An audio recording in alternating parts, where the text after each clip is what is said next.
Young ছেলেটার operation করে দিয়েছিলাম, চামড়া লাগিয়ে দিয়েছিলাম না, পুরো এই দিক থেকে, পুরো এখান থেকে শুরু করে এতটুক, এই তারপর এইদিকে এখানেও দেখা যাচ্ছে যে এই পুরোটা।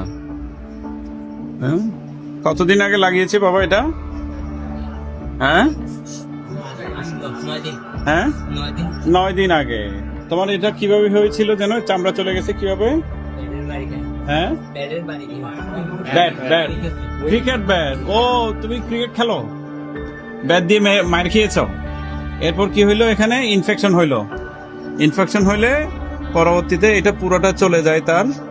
আমরা সদর হসপিটাল, আধুনিক জেলা সদর হসপিটাল খাগড়াছড়িতে ড্রেসিং করি। ড্রেসিং করার পরবর্তী আমরা চামড়া লাগিয়ে দেই না। আজকে 9 দিন পরে তুমি আসছো, কেমন লাগছে বাবা? এই চামড়াগুলো কোথায় থেকে নিয়েছি আমরা?